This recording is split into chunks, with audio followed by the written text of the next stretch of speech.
What's so bad about pork now that we have modern health regulations? Essentially he's saying, does the Torah still stand now that things are different now? Well, that question is it's complex, obviously, because we have a couple different things that people say about eating pork. First of all, we go back and say, and in some Bible says, Yeshua has declared all foods clean, and yes, and we have Peter's dream, and so theologically people refer back to that. Then we move into this modern era where supposedly pork is now this other white meat, that it's a clean meat. There are even some who are into natural health who claim like free-range pigs, as long as they're not eating garbage, they're out, they're free, they're running free-range pigs, and that pork can actually be a healthy meat. So I think we need to take this from two angles. One is theological, and does the Torah still stand? And the second is even this argument that even if you don't believe in Torah, can we actually consider this to be clean? So which angle should we go? I'm interested to hear your angle on the Torah first. Let's go there. From the Torah, yes, it stands. I need to say anything else. He said eating pork.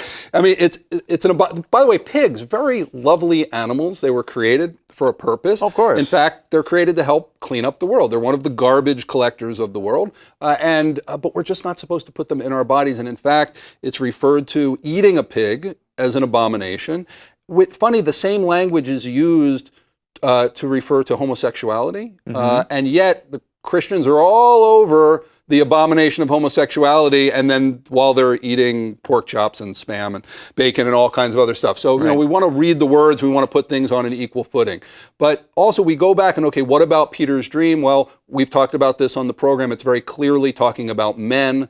Yeshua didn't come to cleanse pigs, he came to clean men. The sheet came down 3 times, it was 3 men. Peter was wrestling, Lord, what can this mean? I've never eaten these animals, 20, 30 years since Yeshua ascended, never eaten these animals. He's going back and forth over it. Men show up at his house. He walks. He's even wrestling with it all the way to their house. And right before he gets to the Gentiles' house, he goes, aha, I'm clearly being shown that this dream was about men and not calling men unclean, because if they want to hear about Yeshua and they want to come into the kingdom, they are welcome. And I'm not to judge any man, Jew, Gentile.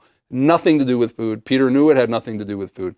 But then we move into the modern age, right? That's really the heart of the question. What do we know about pork? With all the antibiotics and everything, is this clean? Did the trichinosis worms just go away, Scott? Even like you mentioned, if you had a free-range pig, which I don't that seems like such a ridiculous term, because a pig will eat anything. Right. Actually, it would be safer to put a pig in a pen and control its food source, because left to its own, cows will not eat GMO corn. Right. They will eat grass and other things. And so but pigs. You see, some of this I get from my dad. My dad was involved in the food industry for 27 years. He told me, no matter how clean a pig is, it's always got worms. Every single pig has worms, he told me. Don't even gamble. I mean, it's not even a question. And here's some more information from... your father is not an Orthodox Jew, right? No. He's right? No bias of that coming in, right? Okay. No, this information we have here comes from naturalnews.com, which we highly respect that website. Good stuff on there. They mention that the digestive system of a pig is unique. It metabolizes food very quickly in about 4 hours. Because of that... So it's not ruminant. It doesn't have the multiple ruminant, that's right. And so... the toxins are carried to the fat cells because it's not fully digested. Okay. So it's like in and right into the meat. Right, and the toxins go right into the meat because it isn't fully digested, doesn't go through the digestive system. And so when we consume pig meat, we get all these pathogenic microorganisms into our system. And pigs don't even sweat, right? Right, they don't even sweat, so they can't even. And we, ever get around someone who stinks? That's toxins going out through your sweat glands. Right. The pigs don't even have the ability. How efficient? I mean, it's like when the garbage truck comes down the street. Do you ever have where it leaves and it's dripped that smelly water? Yeah. We don't want garbage trucks that have any leaks. The pigs are amazing. They have no way for the toxins to get out. Here's the interesting thing. People say, well, yeah, that's fine, but if you cook the pig all the way through, then it's fine. Well, really? Okay, get this.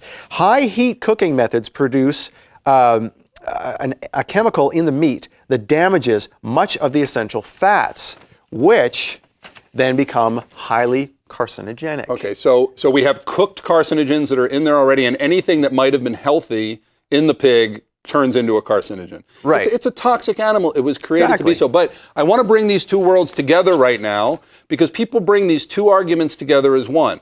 Yeshua said, or we're allowed, God revealed that pigs are now clean to eat because of Yeshua, somehow, magical way. And in this modern age, pigs are clean. But here's the thing. If Yeshua sanctified the pigs, wouldn't they have been clean 2,000 years ago? Very good But there points. were no antibiotics, refrigeration, and all those things 2,000 years ago. So these arguments need to stay separate because when you combine them, they're just it's a fallacy. They can't work. Yeah. He didn't come to clean pigs, and pig was not made clean 2,000 years ago. And today, if you put enough antibiotics in a pig to kill all the bad stuff, let's say you could, do you want to eat that anyway, filled with antibiotics?